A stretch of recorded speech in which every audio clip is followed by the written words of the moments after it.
One! Just give me one! I just need one! Just give me one! Hey, Horde and soon to be Horde. This is the Injustice Count, where I tell Alivers their crimes and make them pay for it. I'm Zombo Undead Person. And I'm Mini Zom, and this is what we do around these parts. Well, things are just going to be a little bit different now, Mini Zom. What do you mean? I was seeing some undead friends down in Georgia looking for some Alivers to steal. I was in a bind, way behind, looking for some flesh to peel. Zombo, I don't need all the tea. Just get to the point. All right, so I got desperate. So I signed this contract with this demon guy where he promised to take our violations and emotions and, make Alivers pay for their crimes. What? But, that's your soul. I'm like 99% sure I don't have one of those. And we've been wanting to hire more help for the channel. This is just one less thing we got to worry about. I guess so, but the devil? Actually, it's Lucifer Morningstar. He doesn't like the other name. We agreed that we would fill out these yellow slips, check the violation the Alivers committed in blood, then stamp the motive of the violation with the color of how we're feeling at the time. Is that a color wheel? Well, yeah, just like indicated on this chart here. From our most calm to being tired, to annoyed, to offended. After that, the violations are placed on a scale welded to an orb skull thing. It counts the violations and tracks the color out of the emotions to come up with the verdict to file a lawsuit or let the Alivers live. He's gonna unalive the Alivers? No, Mini Zom. Things really aren't that different. Just a more quicker process to get them to court and have more equal rights for us. Okay then, I just don't want to hurt any of our new friends. If they unalive forever, then they can't be a part of our horde. Also gore. I really love gore. Yes, we would go nuts over gore. That will never change. I think we need a good movie so you can calm down, little guy. And here we move on to our next victim, From Dusk Till Dawn. Wait, weren't we supposed to watch Day of the Dead? Well, I'm trying to think again, where if the kill count doesn't get another copyright strike, we can steal some views. This is Really? my channel. Why and I would you started change this. things I up can do like what this? I You want, never and just tell me because you're a anything and baby your and ethics are Alivers like completely you out the more doesn't window. mean that you I'm get a partner equal to too, me. and you never treat me We with can talk any about this respect. later. Gore, please. We start off in the middle of nowhere at a Glug Glug store. Popo talks to Pete about the weather and how microwave food will give him cancer and keep him on drugs. Then they discriminate against mentally disabled people and their working rights and their existence. And they call Native Americans a derogatory term? The 90s was a much different time. The Popo heads to the restroom as our main characters, Seth and Richie, arrive holding some girls hostage. They bicker about laying low as the Popo comes out from taking his tinkle. Richie takes the easy way out by pew-pewing the Popo in the back of the head. Richie's a bit paranoid and crazy, so he decides to pew-pew Pete. This kind of needless Aliver on Aliver action is what we live for. Pete grabs a pew-pew from the safe, and they have an all-out pew-pew war in the Glug Glug shop. Richie and Seth pew-pew the Glug Glug, and Seth lighting the poo-poo roll on fire, having Pete and the place light up, making it go boom boom. Wow, what's up with these sentences? I really do sound like a baby. Both get a room showing us that there's a woman locked up in the trunk, then hold her hostage in the room. Seth emotionally torments her, and well, Richie, he has other plans. We are introduced to Jacob, Kate, and Scott talking about religion and how pointless it is. We get to know Seth unaliving people, and Richie being a graper, and the news having their own count as well. So we have a movie that's counting the count as another channel counts the count, as we counts the count the count. Not only are we learning about undead civil rights, but we are becoming mathematicians. Do we really have to learn? I just want to see gore. We can do both, Mini Zom.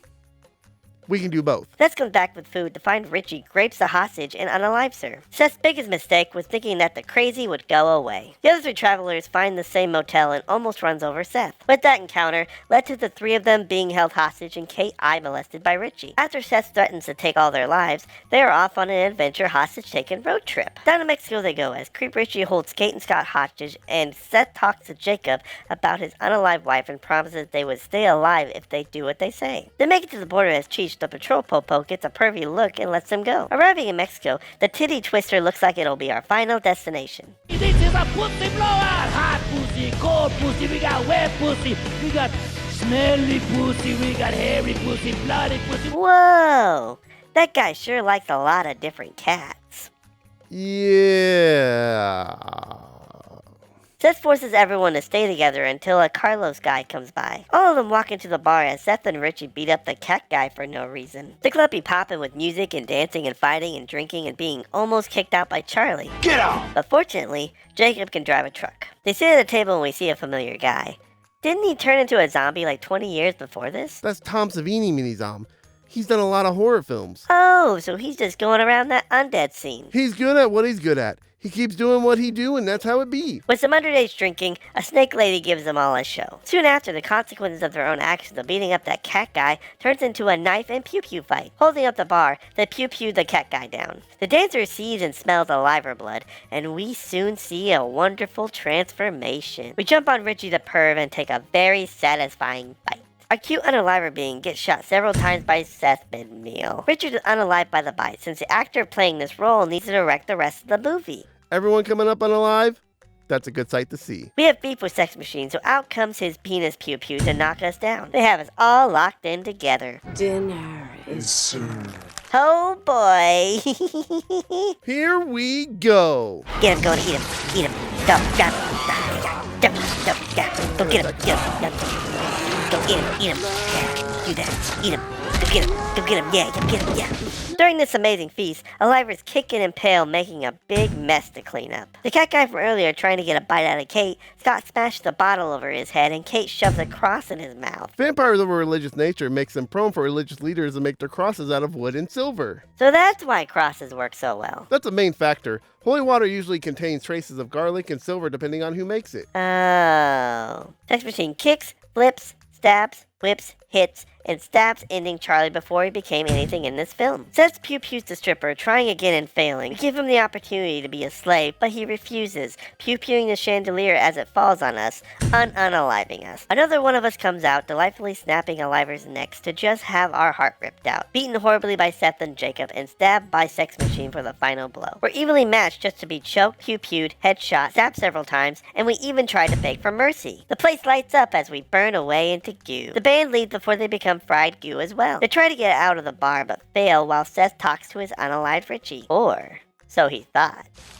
I love you too, Seth. For a brief moment there, we see Richie in his pure, beautiful form of undead glory, defeated by Seth to just be unalived by him quickly. As Seth drinks his sorrows away, as he should, many of us come out to play. One of our pervier moments left us with a stake to the heart. We try to defend the other's honor, just be lit on fire and be told, Those ugly fucks. yeah, we don't appreciate that very much. As I stated before, they go and clear us out one by one with stakes. We give Sex Machine a big nibble just to be unalived. And of course, the hate speech.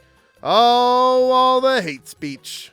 Satanic cocksucker. If there is a hell, and those sons of bitches are from it. Sex Machine gets that voice that we all got before the slow evolution, attacking Frost during his name monologue. Even going for Jacob for a cute nibble as well, hehehe. Who would have guessed a guy named Sex Machine would be the complete downfall of a whole group? Hitting everybody we could, Frost challenges us in the midst of turning, then throws Sex Machine through the door, letting us all in. They all try to run. We get close with a struggle to the door and a pew-pew to the head. Jacob is left out there to fend for himself, creating a cross from a stick and a pew-pew where he unalives a few of us. He makes it to the hiding spot, letting them know he will turn soon, wanting to do everything they can to harm us, with Seth giving some choice words about us. Godless fucking pieces of shit! I'll send as many of these devils back to hell as I can. Along with a quick montage of their gadgets, condom holy water, Sheen stick driver thing, and cross bullets. Jacob blesses the water and threatens to unalive himself if his kids don't unalive him when he turns. So assisted suicide when you turn, huh?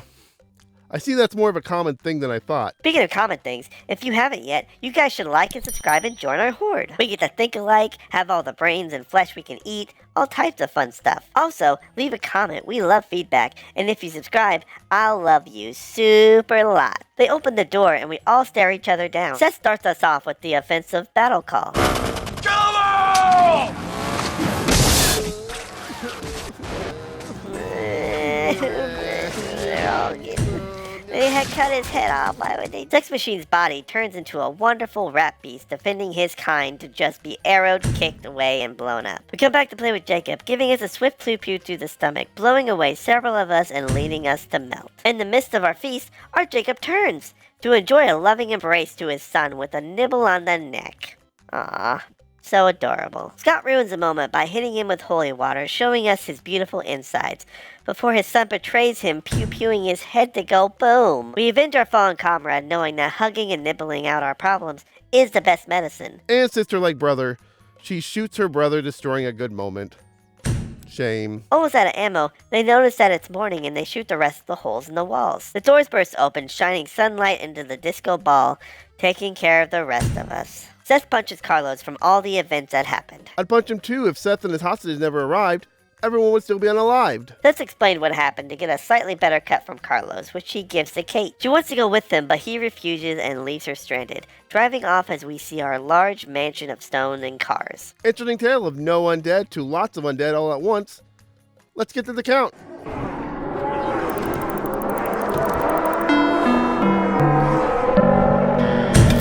So excited after this blood pact to put these lawyers down there to good use. Lawsuit pending. The tame fun of liver violence in the first half doesn't make up for the disrespect represented in the later half of the film with the needless slaughter, melting, and explosions. Everyone is so mean to us.